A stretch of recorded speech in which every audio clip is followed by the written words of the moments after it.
one of the leading economic advisor in the Council of Prime Minister, Sanjeev Sanyal. He has recently said that UPSC is a nonsense exam. A lot of youth are wasting their prime age and days. Here is my message to all of you. Appear with this exam with your whole heart, with your full mind, but don't waste your prime years in it. Nobody will get to know your life sitting in a 12 by 12 room if you do not have a success.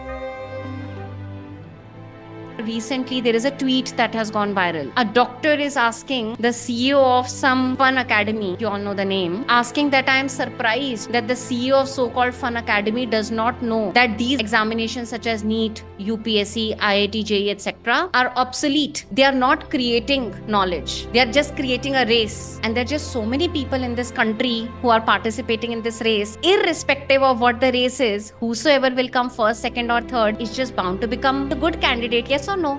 That's the doctor's argument. And then the CEO of so-called Fun Academy responds that this is the most fair and the most meritocratic system in our country, allowing people from across demographies to actually participate in our economy and in important position. Legit argument. But can you ever imagine the CEO of so-called Fun Academy to ever put down these examinations? Never. They'll never ever do it. Why would they do it?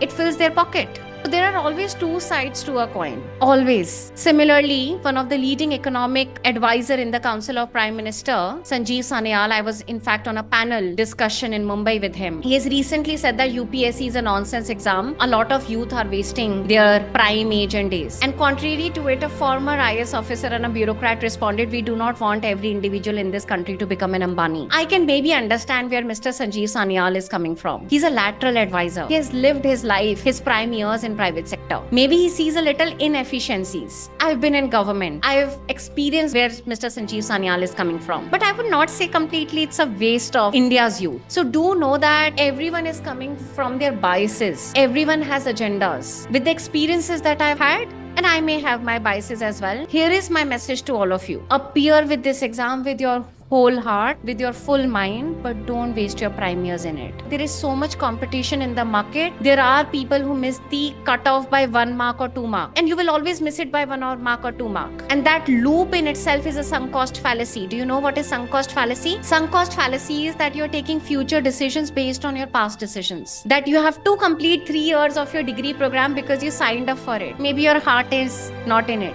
Once again, my job is to not demotivate you. My job is to always paint a balanced picture which is typically missing in the world of internet, in the world of YouTube, or in the world of fun academies who are trying to always glamorify these examinations. UPSC today has become a cult. There are movies coming in, out. But your life will not become a cult. Nobody will get to know your life sitting in a 12 by 12 room.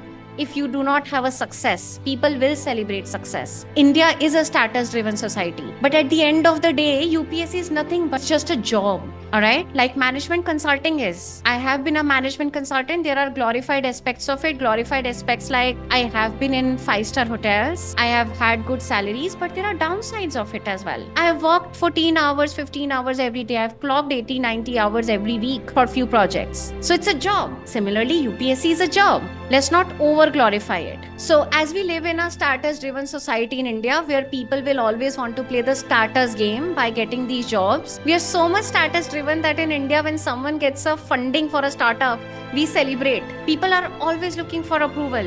Confirmation bias. What is funding? It's a check. It's a check for you to start running a race. You haven't ended the race. You haven't even come first in the race. So in the world of Shark Tank, angel funding, you have just started a race. But do know that you're not being honest to yourself if you run the race because the society expects you to run a race. And maybe because we are such a status-driven society, such a rat race culture society, that's why maybe we are hosting the highest number of billionaires in the world and we are third in the list. But maybe that's also the reason why India comes up in the bottom list and being one of the most happiest country on the planet.